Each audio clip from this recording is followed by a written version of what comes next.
Xin chào các bạn, lại là Emmy đây. Đây cũng là một video clip review nhưng không phải là review mỹ phẩm như thông thường, mà trong video clip này Emmy sẽ chia sẻ những cuốn sách có thể nói là những cuốn sách thay đổi cuộc đời của Emmy vào quãng đời làm beauty blogger gần 4-5 năm nay.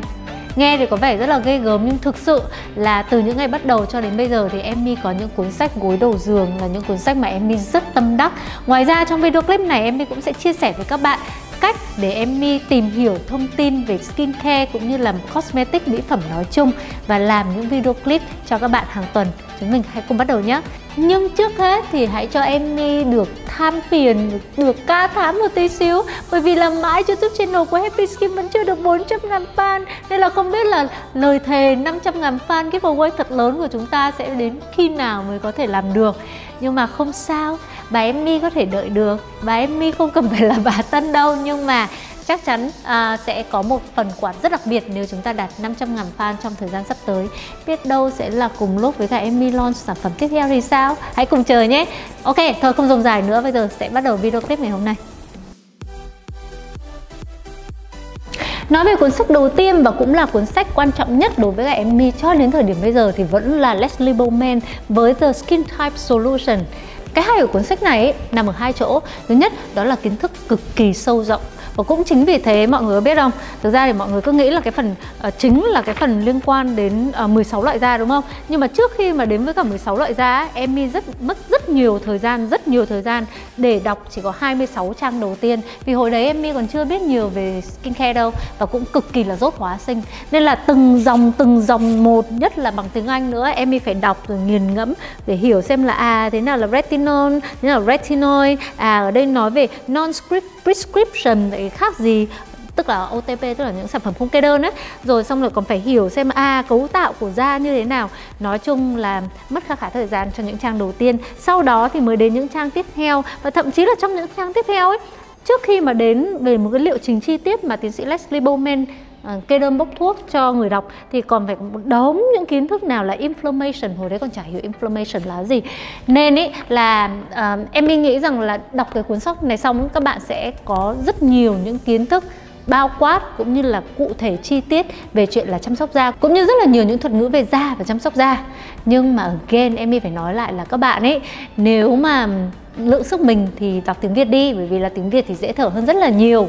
Nhưng mà có một cái hay của chuyện đọc tiếng Anh ấy là sau khi mà đọc tiếng Anh xong thì bao nhiêu những thuật ngữ đấy bằng tiếng Anh là Emmy đã biết hết rồi.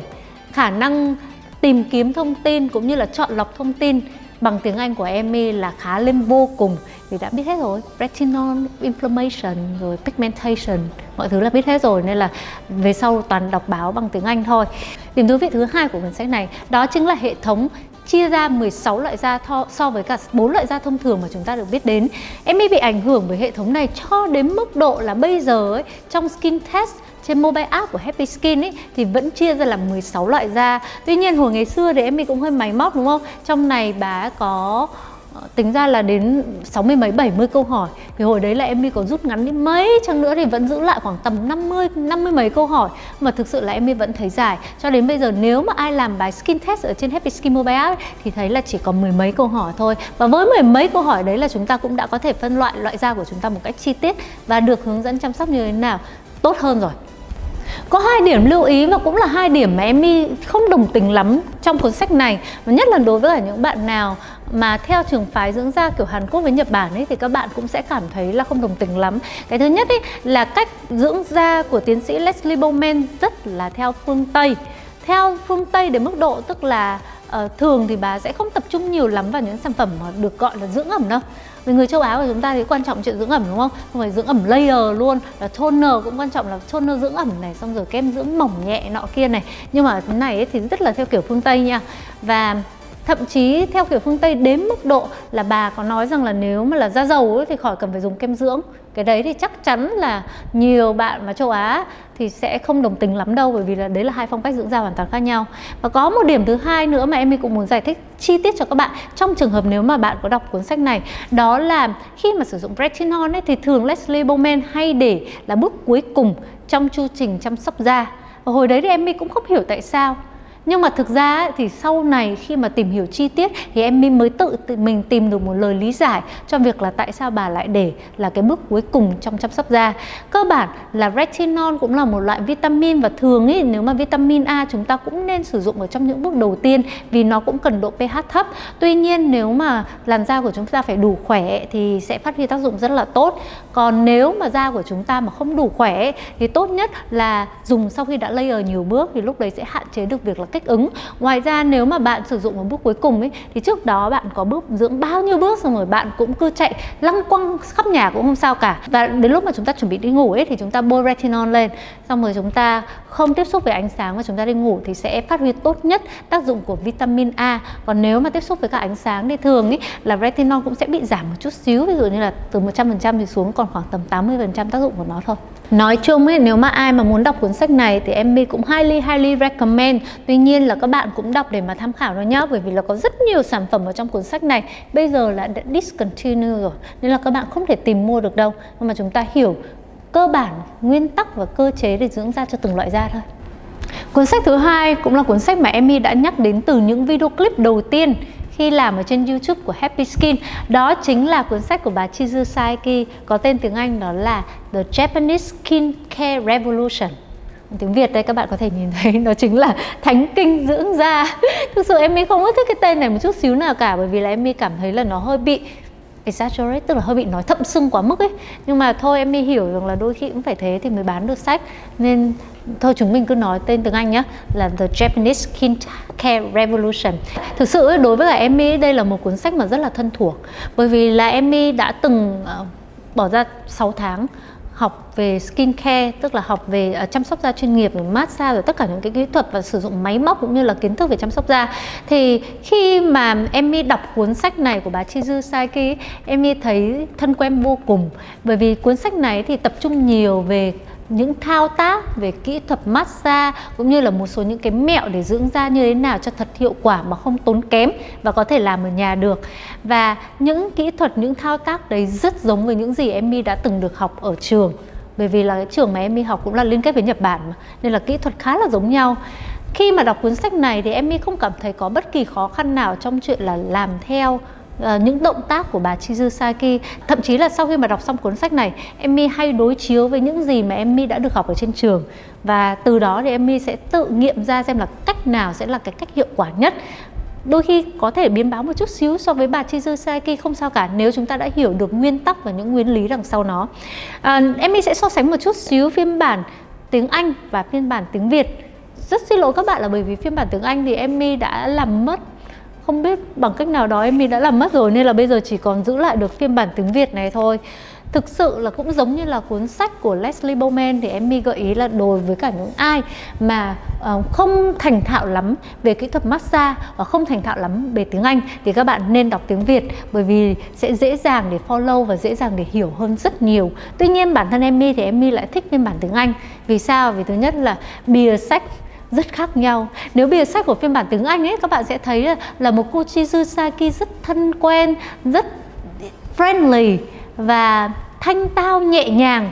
Thì đây, phiên bản tiếng Việt Emmy cảm thấy đây là một cô rất sang chảnh, đập vào mắt, nhưng mà thấy cứ xa xôi, mà thấy cứ cao cao vời vợi như thế nào đó, nên là Emmy cảm thấy không thích mắt lắm. Nhưng mà cái đấy thì chỉ là ý kiến riêng của Emmy thôi. Và cái thứ hai, sự khác nhau rất là lớn giữa hai phiên bản này đó là phiên bản tiếng Việt ấy, thì Emmy thấy là mọi người cũng dày công rất là nhiều trong việc là vẽ lại tất tần tật các hình minh họa ở trong này. Thì đây cũng là một nỗ lực rất tuyệt vời của nhóm biên tập. Nhưng mà đối với cả những người như Emmy ấy, thì Emmy nghĩ là phiên bản tiếng Anh đã đủ rồi, bởi vì là thường bản tiếng Anh thì dùng người thật. Và đấy là một cô người mẫu, cũng là người Nhật, nhìn rất là nhẹ nhàng, rất là aesthetics, rất là skincare. Và cô ấy cũng sẽ minh họa bằng những động tác của chính cô ấy thực hiện ra, chứ không phải là hình vẽ như thế này.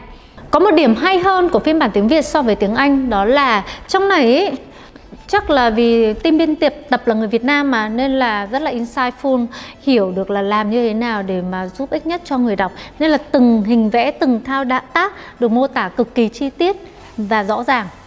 So với cả phiên bản tiếng Anh thì rất nhiều các bài massage được vẽ như thế này, trên mặt của người mẫu thực luôn, hoặc là trên hình vẽ. thì bao nhiêu thao tác là cùng trên một cái mặt như thế này hết. Và đôi khi các bạn sẽ cảm thấy rối, cho dù là cũng nhìn thấy như thế này nhưng mà vẫn không hình dung ra được là sẽ phải massage như thế nào. Thì đây, dễ dàng hơn rất nhiều. Và đấy, rất là cụ thể. Nhờ Chizu Saiki mà Emmy mới biết đến phương pháp lotion mask, và trong này ấy, thì cô cũng giải thích rất là cụ thể là tại sao mà phương pháp lotion mask lại có hiệu quả, cũng như là hiệu quả của lotion mask về lâu về dài có thể tương đương như là một serum. Mọi người cũng nhớ nhé, là nếu mà chúng ta đắp mặt nạ giấy thì sẽ có tương đương với cả 10 lần serum. Còn đây lotion mask là chúng ta sử dụng toner hoặc là dạng lotion, xong rồi cho lên một cái miếng gọi là bông chăm sóc da, bông tẩy trang đó, bản lớn đó, thì sẽ có hiệu quả tương đương như là một lớp serum, tức là cũng rất là hiệu quả và tiết kiệm chi phí. Cuốn sách tiếp theo mà Emmy cũng rất là tâm đắc Emmy được tặng đó chính là cuốn Make Up, hay là tiếng Việt đó là Phù thủy làm đẹp của Michelle Phan. Cuốn sách này thì trong một lần livestream hay là một cái video clip nào đó Emmy cũng đã giveaway dành cho một bạn fan rồi, nên là Emmy không còn giữ cuốn sách ở đây. Nhưng đối với cả Emmy, đây là một cuốn sách đầy cảm hứng, bởi vì là cách kết cấu của cuốn sách này ấy, tức là Michelle Phan kể lại rất nhiều về câu chuyện cuộc đời của cô ấy và những bài học trong cuộc sống của cô ấy, bên cạnh là những mẹo làm đẹp. Và điều đấy là điều mà Emmy cảm thấy rằng là học được rất nhiều, và Emmy được truyền cảm hứng từ một Michelle Phan vô cùng bình dị, vô cùng thật thà và vô cùng helpful. Và đây là cuốn sách mà Emmy nghĩ là đặc biệt là đối với cả những bạn sinh viên, những bạn mới ra trường, các bạn nên đọc, bởi vì là sẽ có rất nhiều những bài học hữu ích dành cho chúng ta trước khi bước vào đường đời. Bộ sách tiếp theo không phải là liên quan đến việc là làm đẹp ở bên ngoài, nhưng mà đối với cả Emmy lại vô cùng quan trọng, bởi vì liên quan đến sức khỏe và làm đẹp từ bên trong. Đó chính là bộ sách của bác sĩ Hiromi Shinya, có tên là Nhân tố enzyme diệu kỳ. Đây là cuốn sách mà mọi người rất là dễ mua, và Emmy thì có bộ full bộ luôn, là bao gồm 4 cuốn, nhưng mà có một cuốn thứ 3 là cuốn màu tím ấy, thì chồng của Emmy đang cầm nên là Emmy không có ở đây để show cho các bạn. Thì trong cuốn sách này ấy, chủ yếu là nói về việc là làm như thế nào để ăn uống một cách lành mạnh, bởi vì là nếu mà từ bên trong, tức là vị tướng tràng tướng của chúng ta thật sự khỏe mạnh ấy, thì chúng ta mới có được, thứ nhất là sức khỏe tốt này, rồi cái thứ hai nữa là sức khỏe tốt thì mới thể hiện ra bên ngoài, đó là một làn da đầy sinh khí và rất là hồng hào và không bị những cái vấn đề về da. Thì trong cuốn sách này thì bác sĩ Hiromi Shinya mới chỉ ra rằng là có một cái loại enzyme gọi là enzyme diệu kỳ. Nó cũng giống như là trong các loại tế bào ấy, thì chúng ta sẽ có cái gọi là tế bào gốc, và cái tế bào gốc của gốc ấy, thì là cái tế bào mà sẽ trở thành bất kỳ một cái tế bào khác khi mà ở một cái bộ phận phù hợp ở trong cơ thể của chúng ta.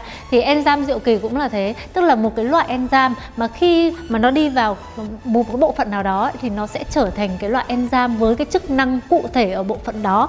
Và nếu mà cái nguồn enzyme diệu kỳ ở trong cơ thể của chúng ta luôn luôn được duy trì và luôn luôn là dồi dào thì chúng ta sẽ có một cái sức khỏe tốt. Và bác sĩ Hiromi Shinya hướng dẫn cho chúng ta cách ăn như thế nào, phải tránh những cái gì, uống như thế nào để mà có thể là duy trì được sức khỏe một cách tốt nhất. Trong bộ 4 cuốn sách này ấy, thì Emmy rất là thích cái cuốn đầu tiên, bởi vì là cuốn đầu tiên là cái cuốn mà mang tính chất khai phá. Lần đầu tiên các bạn sẽ được nghe nói về enzyme diệu kỳ, sẽ được nghe về chuyện ăn ra làm sao, uống ra làm sao.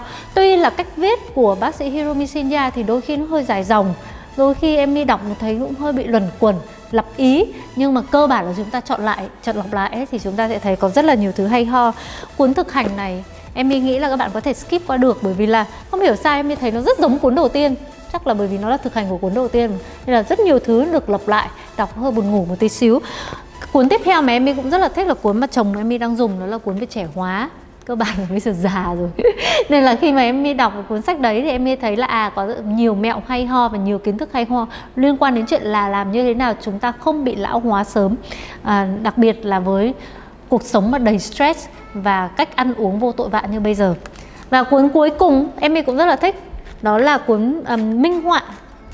Ở trong này ấy, thì mọi thứ được thể hiện bằng hình vẽ một cách rất là sống động, nên là các bạn có thể hình dung rõ ràng. Nói chung là trong bộ này chỉ có cái cuốn thứ hai là cái cuốn mà Emmy cảm thấy là nó không cần thiết lắm, hơi lặp lại, còn 3 cuốn còn lại thì rất là đáng đọc. Emmy rất khuyến khích tất cả các bạn, cho dù là những bạn còn rất trẻ, đọc bộ sách này, bởi vì các bạn sẽ có thêm động lực trong chuyện là suy nghĩ lại về thói quen ăn uống và sinh hoạt của mình. Ví dụ như là khi mà đọc cuốn sách này xong ấy, thì Emmy đã rút ra một số những nguyên tắc và không bất di bất dịch của Amy. Ví dụ như là sự cam kết là một ngày phải uống thật nhiều nước, ít nhất là 2 lít nước, không được thay đổi, rồi cách làm như thế nào hạn chế này, ăn thức ăn từ động vật. Bởi vì thực sự ấy, những loại thức ăn mà từ máu của những con vật mà có nhiệt độ cao hơn con người ấy, thì đều không tốt cho sức khỏe của con người. Ăn nhiều những thức ăn ví dụ như là từ thực vật này, hoặc là từ cá, hoặc là những động vật mà gọi là máu lạnh hơn á, thì cũng sẽ tốt hơn. Rồi cái chuyện là chúng ta ăn trái cây như thế nào, rồi không nên gọt bỏ để mà nó bị oxy hóa ra làm sao, nghe rất là thông thường đúng không? Nhưng mà từ những thứ mà bác sĩ Hiromi Shinya nói ra ấy, thì mọi người sẽ thấy rằng là tính khẩn cấp, cấp thiết của chuyện là chúng ta phải nhìn nhận là chúng ta ăn uống làm sao giữ sức khỏe, để về sau về già chúng ta không phải bỏ tiền ra để mà trị bệnh. Bộ sách cuối cùng mà Amy cũng rất muốn giới thiệu cho các bạn, đó chính là bộ sách về phong cách sống của người Pháp. Thực ra thì nói về làm đẹp, em nghĩ là không chỉ đơn thuần là chuyện là chúng ta tô vẽ trên mặt này hoặc là chăm sóc da này, mà thường chúng ta còn hay nói là đẹp từ thần thái, hay là nói cách khác đó chính là phong cách sống và tinh thần toát ra từ một người. Thì thông qua bộ 3 cuốn sách này thì Amy học được kha khá những điều hay ho về người Pháp. Tất nhiên có những thứ mà chúng ta sẽ áp dụng, có những thứ là chúng ta không cần phải áp dụng, nhưng đấy cũng là một sự tham khảo tuyệt vời. Và chúng ta sẽ thấy rằng là tại sao một người Pháp lại thanh lịch đến như thế, tại sao một người Pháp lại có một nét đẹp rất riêng và đặc trưng, có gì mà chúng ta có thể tham khảo được. Thì cuốn sách bao gồm 3 cuốn. Và again lại có một cuốn mà Amy đã tặng rồi, đó là cuốn sách đầu tiên Amy đọc, How to be a Parisian, tiếng Việt đó là làm như thế nào, sống như người Paris. Và bộ 2 cuốn sách tiếp theo đó của Jennifer Scott. Cô mà viết lên 2 cuốn này là người Mỹ nhá. Cô đi qua Pháp và cô ở với cả một gia đình Pháp trong một thời gian, và có rất là nhiều điều hay ho mà cô khám phá ra để cô viết thành bộ 2 cuốn sách này. Thì At Home with Madame Chic và 20 bí mật sành điệu từ Madame Chic. Thì bộ 3 cuốn sách này, nhất là bộ đầu tiên là được viết bởi những tác giả Pháp, thì sẽ toát lên một tinh thần cực kỳ là của gái Pháp.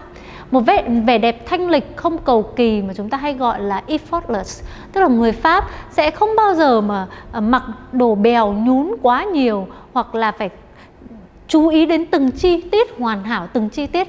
Họ không cần điều đó. Đôi khi cái vẻ đẹp của họ là sự thanh lịch sẽ thoát ra từ một chút xíu phóng khoáng. Trong tất cả một set đồ vô cùng hoàn hảo sẽ phải có một cái gì đó messy, ví dụ là một mái tóc messy, hoặc đôi khi là một cái áo hơi xộc xệch, hơi trễ vai một tí xíu. Đó mới là kiểu của người Pháp. Hay là bạn sẽ biết được là người Pháp thần tượng màu xanh navy đến mức độ là họ coi đấy là một cái màu ai cũng cần phải có ít nhất một vài bộ. Hay là chúng ta cũng sẽ được nghe về quan điểm của người Pháp trong chuyện là nuôi con. Và có một điều mà Amy cực kỳ thấm nhuần và Amy rất thích, đó là phụ nữ Pháp ấy không bao giờ quên là mình đang tồn tại. Họ không coi con là trung tâm của vũ trụ, họ coi con là một phần của cuộc sống của họ, và họ luôn luôn tìm cách để tận hưởng cuộc sống của mình một cách tốt nhất. Còn 2 cuốn sách này đây, mọi người sẽ tìm được những mẹo trong chuyện là làm như thế nào để từ những khoảng khắc đời thường chúng ta cũng vẫn rất thanh lịch, hoặc là đâu là 20 bí quyết để trở nên thanh lịch theo cách của người Pháp. Ví dụ như là nếu mà muốn thanh lịch thì chúng ta cũng phải dành thời gian một chút xíu cho nghệ thuật. Đấy, nếu mà muốn thanh lịch thì chúng ta phải biết cách thoải mái với sự im lặng. Vì đối ở trong quan niệm của người Pháp ấy, là đôi khi một nốt trầm, một sự im lặng không nói gì nó lại là hay ho. Còn người Mỹ đôi khi lúc nào bạn cũng phải lấp đầy câu chuyện với đủ các loại ngôn ngữ, và khi mà im lặng người ta cảm thấy rất là sợ. Nhưng mà người Pháp đôi khi đang nói chuyện với nhau dừng lại một chút xíu, hoặc thậm chí là kết thúc câu chuyện tại đó, thì họ lại cảm giác như thế là thú vị hơn. Thì Amy đọc những cuốn sách này, và đây là những cuốn sách mà Amy học được những thứ nho nhỏ hay ho, và chúng ta là lúc mà chúng ta có thể chiêm nghiệm lại và chúng ta xem là ok, chúng ta sẽ áp dụng những điều gì ở trong cuộc sống và những gì mà chúng ta thấy rất là hay ho. Có một điều nữa mà Amy cũng rất là tâm đắc trong những cuốn sách về Madame Chic, đó là người thanh lịch ấy, là những người rất là tích cực. Bạn sẽ thấy họ luôn tràn đầy năng lượng và ít khi nổi nóng. Ngoài ra thì họ cũng sẽ là những người mà biết cách phản hồi một cách duyên dáng đối với cả những lời khen dành cho mình. Ví dụ như là người châu Á thì chúng ta rất là khiêm tốn. Đôi khi ai khen mình ý là mình cứ phải tự chê lấy chê để mình, vì coi đấy là một cái sự khiêm tốn. Nhưng mà đối với người Pháp ấy, khi mà được khen ấy, họ cũng sẽ một cách rất là nhẹ nhàng nói lời cảm ơn, merci beaucoup, hoặc là thank you đấy, và xong sẽ nói thêm về những thứ mà được khen một cách rất là thoải mái. Nói chung ấy, muốn thanh lịch thì phải tích cực và hạnh phúc. Và tiện đây thì Emmy sẽ giới thiệu cho các bạn một gift set, một box được gọi là box hạnh phúc, tức là Oh Happy Day. Cho phép quảng cáo một cách thanh lịch và tinh tế. Đây là một gift set dành cho các bạn nữ. Thì cái hay của set này ấy, đó là trong set này đều là những món đồ mà rất là most wanted, rất là hot và ai cũng sẽ thích. Chỉ có giá bán là 845.000 thôi. Thì Emmy sẽ unbox và cho mọi người thấy. Cái này là cho team của Emmy thiết kế đấy, mọi người thấy đẹp không? Oh Happy Day. Đó. Ở trong này sẽ bao gồm có gì? Đầu tiên là sẽ có cốc nguyệt san. Đây là sản phẩm vật bất ly thân của Emmy vào những mùa kinh, mùa dâu. Emmy thường xuyên sử dụng, một phần là vì tính tiện lợi này, cái thứ hai nữa là cũng sẽ giúp bảo vệ môi trường một cách tốt hơn. Ngoài ra thì sẽ có 8 mask Emmy, 4 xanh, 4 hồng. Đấy. Ngoài ra các bạn sẽ có gì nữa? Một Link Foam là một dung dịch vệ sinh tạo bọt dành cho phụ nữ. Ngoài ra còn gì nữa? Nhiều quá. Có một set dùng thử của NOS NOTS đó. Ai mà đã dùng sản phẩm này thì sẽ biết là nó sẽ tốt như thế nào. Bên cạnh đó thì sẽ có 2 sản phẩm nữa một cách ngẫu nhiên mà các bạn sẽ thấy ở trong gift set. Thứ nhất đó là một túi đựng mỹ phẩm. Nhiều đồ quá. Đợi tí để cho Emmy các bạn. Đây, một túi đựng mỹ phẩm Cosmetic Say Yes to New Adventures. Và có một cái khác nữa, cái này Emmy thích lắm này. Đó là đây, xinh không? Đó. Quần lót bằng cô tông rất là xinh, màu hồng. Nhưng mà không phải là lúc nào cũng màu hồng, sẽ có những set mà các bạn sẽ nhận được những màu khác, nhưng nói chung là rất là xinh, đúng không nào? Cả một full set như thế này, nhắc lại là sẽ có giá là 845.000. Tiếp mục quảng cáo đến đây là kết thúc rồi. Emmy khuyến khích các bạn đối với cả bài học nhập môn thì nên đọc sách. Bởi vì là đọc sách ấy, vừa có tính bao quát, vừa có tính tổng hợp tốt, mà đều là những nguồn thông tin rất là xác thực. Nhưng đối với cả Emmy, như Emmy đã nói đấy, nó là những bài học mang tính chất nhập môn. Còn khi mà đã trở thành beauty blogger một thời gian rồi ấy, thì chắc chắn là đọc sách thôi không đủ. Bởi vì quanh đi quẩn lại cùng lắm thì 200 trang sách thôi, cũng không thể nào khái quát và cũng không thể nào mà cập nhật theo xu hướng được. Chắc chắn một nguồn thông tin vô cùng lớn lao mà chúng ta sẽ phải tiếp cận, đó chính là Internet và những trang web uy tín. Thì bây giờ Emmy sẽ list ra cho các bạn một số những trang web uy tín mà Emmy thường tìm kiếm thông tin. Đầu tiên đó là webmd.com. Đây là một trang web mà Emmy cực kỳ tin tưởng, bởi vì nghe cái tên có liên quan đến MD thôi là đã thấy là có tính credible cao rồi, đúng không? Và bản thân những bài viết ở trong này thì Emmy thấy là không mang tính chủ quan nhiều. Thường những bài viết phân tích rất là sâu và cũng có những dẫn chứng, trích dẫn cụ thể. Và cách viết của Happy Skin, đặc biệt là những bài viết mà thời gian đầu tiên ấy, học theo cách viết của WebMD rất là nhiều. Nên là các bạn sẽ thấy rằng là cùng là một vấn đề nhưng mà sẽ lật đi lật lại và có những trích dẫn, có những cái bằng chứng và không mang tính chất quá chủ quan, trừ phi đấy là những bài viết chia sẻ kinh nghiệm. Cái thứ hai, thường khi mà chúng ta tìm kiếm thành phần ấy sẽ thấy nhảy ra trong những kết quả đầu tiên, đó chính là ewg.com. Trang web này thì được thiết kế theo một format đó là giúp chúng ta tìm kiếm thông tin về các thành phần, xem là ở một thành phần đó thì thực tế là công dụng của nó là gì, có những tên gọi là khác là như thế nào, rồi cái mức độ hazard, tức là cái mức độ mà độc hại của cái thành phần đấy đối với cơ thể đến mức độ như thế nào, rồi tính an toàn, rồi nhiều những cái tiêu chí khác nữa. Thì Emmy cũng có một thời gian rất hay tìm kiếm và tra cứu ở trên ewg.com. Đây cũng là một nguồn để mà mình đối chiếu, mình xem là những thành phần đấy thực sự nó là gì và có tốt hay không. Tuy nhiên có một cái mà Emmy cũng rất là muốn chia sẻ với các bạn là chúng ta thực ra sau một thời gian thì Emmy thấy rằng là chúng ta nó giống như là không nên là thầy bói xem voi trong tất cả các trường hợp. Vì đôi khi mà chúng ta chỉ nhìn vào từng thành phần riêng lẻ và xong rồi chúng ta tìm hiểu về từng thành phần thôi, thì không khác gì là chúng ta chỉ nhìn thấy một cái chân của một con voi mà không nhìn thấy toàn thể con voi như thế nào để có được một cái hình dung rõ nhất. Nên Emmy vẫn gợi ý rằng là việc tìm kiếm và tham khảo là tốt, tuy nhiên không nên quá cực đoan hoặc là không nên quá độc đoán khi mà phán xét một vài những thành phần ở trong chăm sóc da. Nguồn thứ ba và cũng là nguồn yêu thích nhất của Emmy ở trên mạng, đó chính là NCBI, viết tắt của National Center of Biotechnology Information, tức là Trung tâm Thông tin Công nghệ Sinh học Quốc gia. Này là nguồn của Mỹ. Và thực ra thì trang web này mọi người sẽ thấy là một trang web tổng hợp rất nhiều những nghiên cứu, những báo cáo mang tính chất khoa học về các vấn đề liên quan đến chăm sóc da cũng như là về liên quan đến sức khỏe, một số những thành phần gây tranh cãi. Thì khi mà đọc ở trên này ấy, thì ví dụ chẳng hạn như là nếu mà chúng ta tìm kiếm thông tin về một thành phần, một chất nào đó thì các bạn sẽ thấy là ra rất nhiều bài viết, và những bài viết này cực kỳ sâu và cực kỳ chi tiết với rất nhiều thuật ngữ chuyên môn.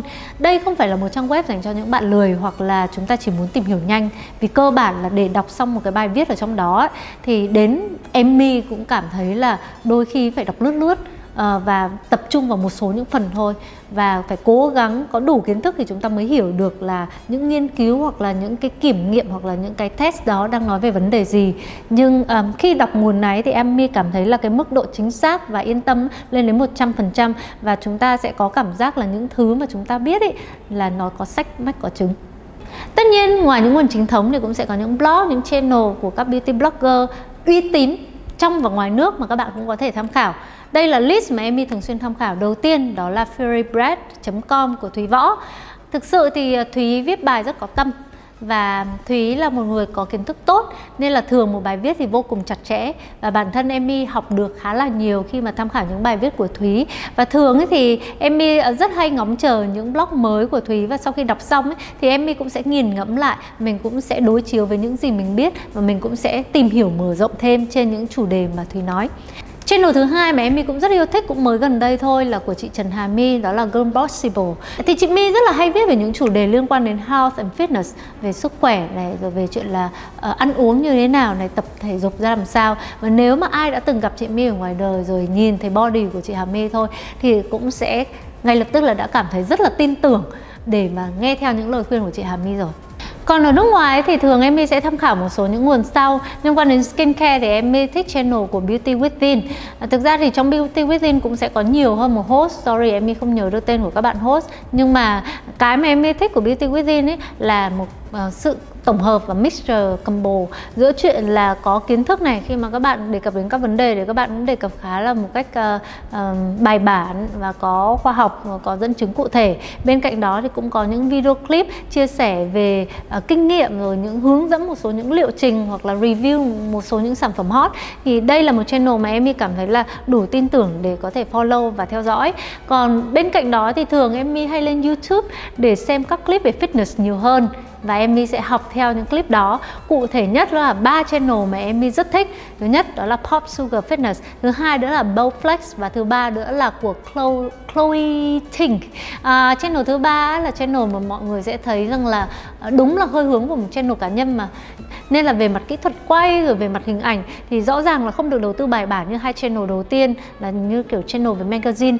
Nhưng mà bạn Chloe đấy là một người mà có thân hình rất là đẹp, rất là bốc lửa, và những bài tập của bạn ấy cũng mang tính chất là xác thực cao, nên là Emmy làm theo và thấy là cũng có hiệu quả. Để kết thúc video clip này thì Emmy chỉ có 2 thông điệp cuối cùng, cũng là 2 mẹo mà Emmy muốn chia sẻ với các bạn làm như thế nào để có kiến thức về chăm sóc da một cách sâu rộng. Thứ nhất đó là chỉ có đọc và đọc thật nhiều. Vì sao? Bởi vì là chỉ khi mà chúng ta đọc nhiều ấy thì chúng ta mới có nhiều thông tin để chúng ta kiểm chứng, đối chiếu. Nếu mà chúng ta chỉ đọc một ít thôi thì ai nói gì chúng ta biết nấy. Nhưng mà đã đọc nhiều rồi, nhiều phong cách khác nhau, rồi nhiều thông tin, rồi nhiều quan điểm khác nhau, chúng ta sẽ có thứ để mà chúng ta nghi ngại, chúng ta có thứ để mà chúng ta kiểm tra sau đó. Cái thứ hai nữa là thường ấy, Emmy khi mà tìm hiểu thông tin ấy, thì sẽ có một tinh thần phản biện, hay gọi là một cái tư duy phê phán rất là cao. Tiếng Anh nó là critical thinking.